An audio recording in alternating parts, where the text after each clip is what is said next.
Alright, listen. What do you get when you gather three teenage girls competing for the last brain cell and all of them end up in second place?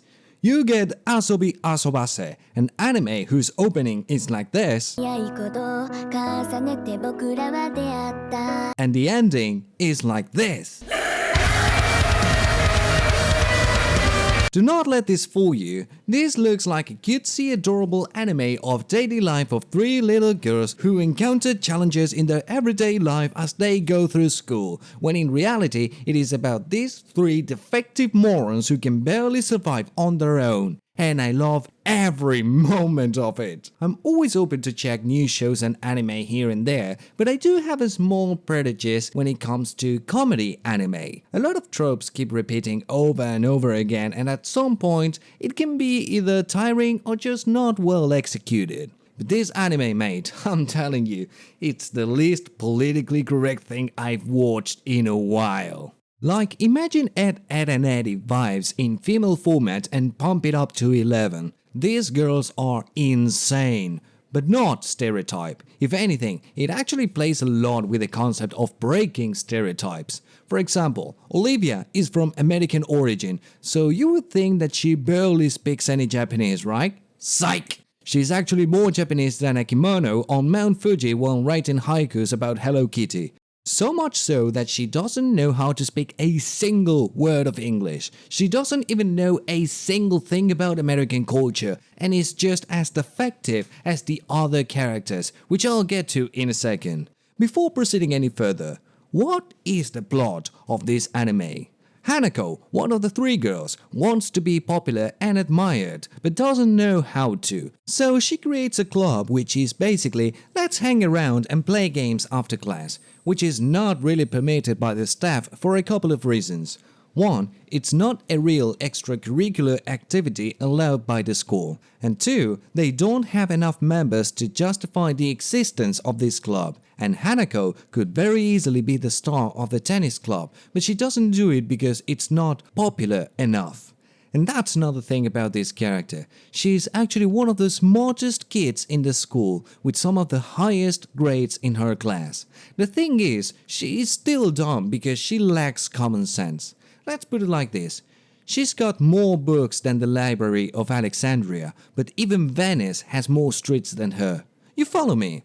Oh, and she's also a very dysfunctional person socially speaking. She wants to be girly and feminine, but doesn't even know what are the names of the makeup items and is very self-conscious about not having a well-developed body or having a boyfriend. For as stupid as it may be in a lot of ways, this show is actually very realistic when it comes to depicting genuine teenage conversations, even when it comes to saying things that are not socially acceptable by society in today's era. This show does not hold punches, and we can see a lot of these with Kasumi, the third character.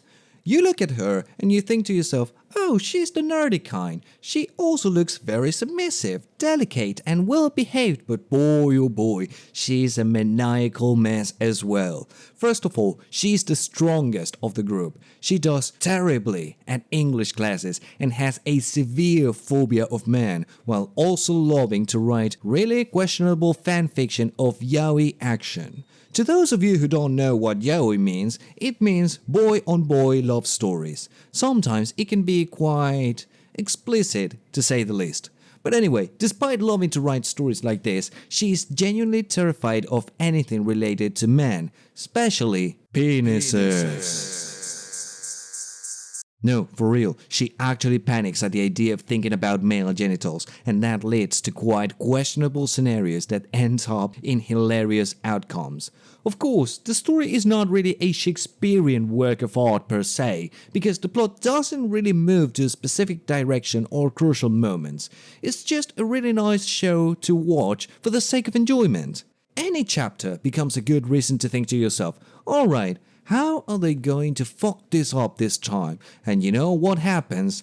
They fuck up really bad, and it's hilarious every single time. The most memorable moment that everyone quotes about this show is when they are playing an improvised game of dice or challenge. Basically, they throw a dice and they move slots depending on the number they get. However, there's a chance that they end up landing on a spot that leads to a challenge. And Hanako's challenge in this moment is that the other players have to slap her butt really hard. Olivia does it and Hanako screams really loud quoting, "Not even my father has slapped me before." And then Kasumi simply chooses to lightly tap her butt. We then get a very overly dramatic moment of cliché anime writing in which Hanako asks Kasumi to slap her for real to complete the challenge accordingly, only to end up in her saying, "I was kidding, I was really convincing though, right?" Only for Kasumi to slap the shit out of her butt, while Hanako screams like a banshee brought from hell as her arse flings all over the place with unnecessary special effect sounds during that sequence.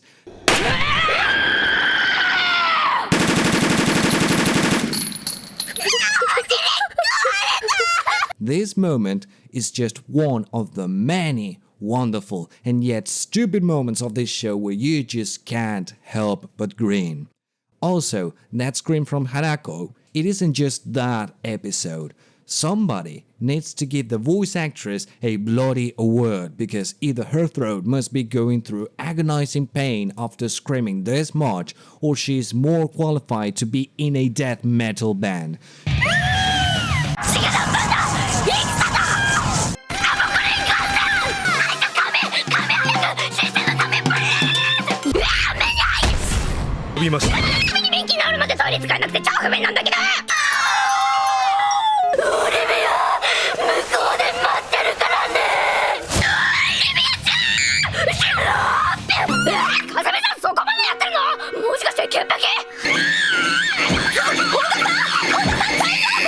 She's definitely my favorite character overall because it isn't just the screams that bring the comedy, it's the art style. At one moment, you can have the most minimalistic art style possible, and the next second, you've got Junji Ito's horror level of detail just for a single punchline.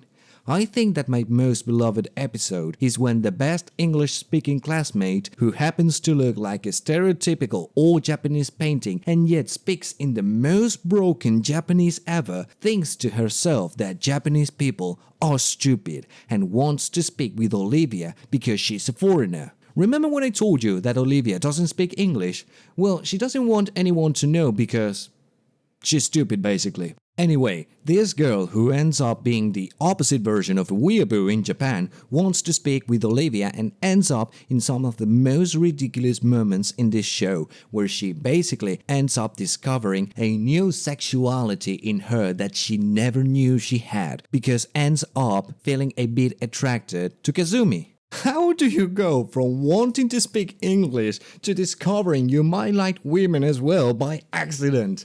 Watch the show, that's all I'm going to say. Also, when we're talking about this lady, can we also appreciate all the secondary characters as well? Because they are hilarious and equally insane as the main cast. We got Maeda, for example, the butler from Hanako's family, who is the most incompetent, weird, and yet well-meant character in the show. He tries to act responsible while also not knowing a thing about how to be a real adult. And he also shoots lasers from his butt. I am not kidding, this happens multiple times for reasons that are not explained. There's also the teacher, who is one of the kindest and cutest characters in the show, until she adapts to the chaotic energy of the context, and my god, does she adapt well. And just like them, there's not a single character that feels out of place in this show because everything is all over the place. The less sense it makes, the better the interactions. If there's anything bad I can say about this show, is that it only has 12 episodes and 3 OVAs. It's very unlikely to have a second season for a couple of reasons. 1. It did not perform well in Japan or in the West. 2. A lot of the jokes are not really socially acceptable in today's age. Still, it is worth to watch because you don't need to know a thing about the story to enjoy it. Like, you can even watch clips out of context on YouTube and still have a blast. There's references to other anime, very dark humor, incredible voice acting, and very clever writing at times. The manga was finished in November 2022 and you can read the rest after you finish the anime, and I assure you, it will be worth your time. I'm planning to do more reviews of shows I've never watched before like Arcane, Avatar The Last Airbender, and others as well in the future, so don't hesitate to recommend me to watch more stuff for the future. I still have to finish reading Berserk, which is one of the main priorities at this point, but I'd like to read your recommendations for the future. This has been Juano and thank you for watching.